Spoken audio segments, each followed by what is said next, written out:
पृथ्वी पर जन्म लेने के लिए श्री कृष्ण ने क्यों चुनी थी आधी रात? श्री कृष्ण के पूर्वज से जुड़ा है उनके जन्म का अद्भुत रहस्य। नमस्कार, आप सभी को श्री कृष्ण जन्माष्टमी की हार्दिक शुभकामनाएं। आप देख रहे हैं एनबीसी भारत और आपके साथ मैं हूं आरती थुनाल। भगवान श्री कृष्ण के जन्म को जन्माष्टमी के रूप में मनाया जाता है और आज पूरा देश भगवान कृष्ण के जन्म के उत्सव में डूबा हुआ है। देश भर के सभी मंदिरों को रंग बिरंगी रोशनी और फूलों से सजाया गया है।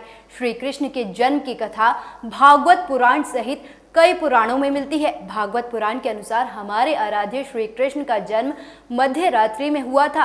अब एक सवाल जो श्री कृष्ण के भक्तों के मन में अक्सर आता है कि भगवान श्री कृष्ण का जन्म आखिर आधी रात में ही क्यों हुआ था। तो दोस्तों, आज हम आपको बताएंगे इसका रहस्य। आखिर क्यों पृथ्वी पर जन्म लेने के लिए श्री कृष्ण ने चुनी थी आधी रात और क्यों जन्माष्टमी के व्रत को चांद निकलने के बाद ही पूर्ण किया जाता है। देखिए इस स्पेशल रिपोर्ट में इसका रहस्य।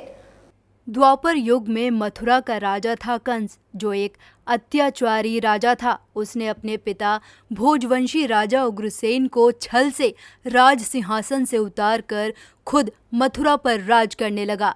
कंस की एक बहन देवकी थी। उसने देवकी का विवाह यदुवंशी राजा वासुदेव के साथ कराया था। लेकिन जब कंस अपनी बहन और उनके पति को अपने राज्य में लेकर आ रहा था तो आकाशवाणी हुई कि जिस बहन का कंस इतने उत्साह के साथ विवाह उत्सव आयोजित कर रहा है, एक दिन उसी की 8वीं संतान कंस का वध करेगी। यह सुनकर कंस ने अपनी बहन देवकी और उनके पति वासुदेव को कारागार में डाल दिया और कालकोठरी में देवकी और वासुदेव जी की 7 संतानों को कंस ने निर्दयता से मार दिया। इसके बाद वसुदेव जी के स्वप्न में श्री हरि ने आकर उन्हें कंस के काल यानी 8वीं संतान को बचाने का मार्ग बताया। जब देवकी और वसुदेव जी की 8वीं संतान हुई थी तो उन्होंने प्रभु इच्छा से यशोदा और नंदलाल जी के घर जाकर अपनी 8वीं संतान को उन्हें सौंप दिया और यशोदा जी से उनकी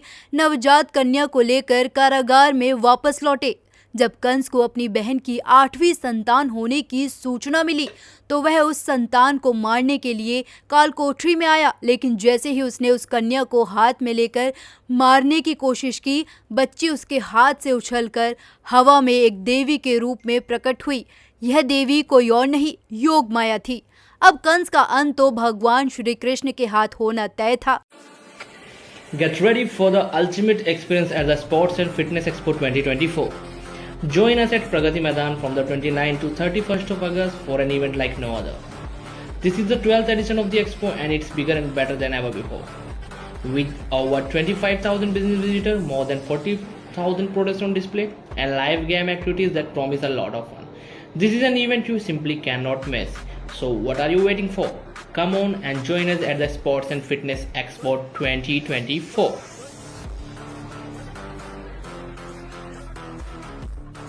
भगवान श्री कृष्ण संपूर्ण ब्रह्मांड को स्वयं में समेटे हुए हैं। पौराणिक कहानियों के अनुसार भगवान श्री कृष्ण ने रात्रि काल में इसलिए जन्म लिया था क्योंकि श्री कृष्ण चंद्रवंशी थे। चंद्रवंशी होने का अर्थ है कि कृष्ण जी के पूर्वज चंद्रदेव थे, जबकि बुध चंद्रमा के पुत्र माने जाते हैं। तो इसलिए श्री कृष्ण ने चंद्रवंश में पुत्रवत जन्म लेने के लिए कृष्ण ने बुधवार का दिन चुना। और भागवत पुराण में लिखी कथा के अनुसार भगवान श्री कृष्ण ने रोहिणी नक्षत्र में जन्म लिया था, क्योंकि रोहिणी चंद्रदेव की प्रिय पत्नी और नक्षत्र भी हैं। वहीं अष्टमी तिथि को माता शक्ति का प्रतीक माना जाता है। इस कारण से भगवान श्री कृष्ण को शक्ति स्वरूप और परब्रह्म भी कहा जाता है। पौराणिक कहानियों के अनुसार चंद्रदेव की ये इच्छा थी कि विष्णु जी जब भी पृथ्वी पर अवतार लें, वे चंद्रदेव के प्रकाश में ही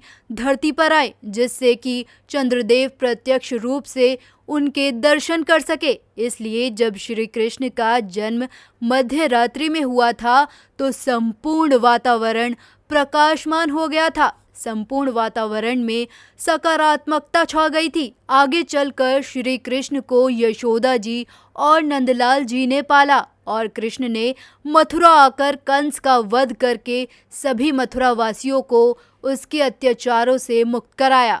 भगवान श्री कृष्ण ने रात्रि काल में इसलिए जन्म लिया था क्योंकि चंद्रमा रात्रि के समय संपूर्ण जगत को प्रकाशमान करता है और चंद्रवंशी कृष्ण ने अपने पूर्वज की उपस्थिति में धरती पर जन्म लेने का मध्य रात्रि का पहर चुना। इसी कारण से जन्माष्टमी के व्रत को चांद निकलने के बाद और उनके दर्शन करने के बाद ही पूर्ण किया जाता है। तो आप सभी श्री कृष्ण के जन्म की इस कथा के अनुसार ही जन्माष्टमी के व्रत को चांद निकलने के बाद ही पूर्ण करें। आप सभी को श्री कृष्ण जन्माष्टमी की हार्दिक शुभकामनाएं। जय श्री कृष्ण।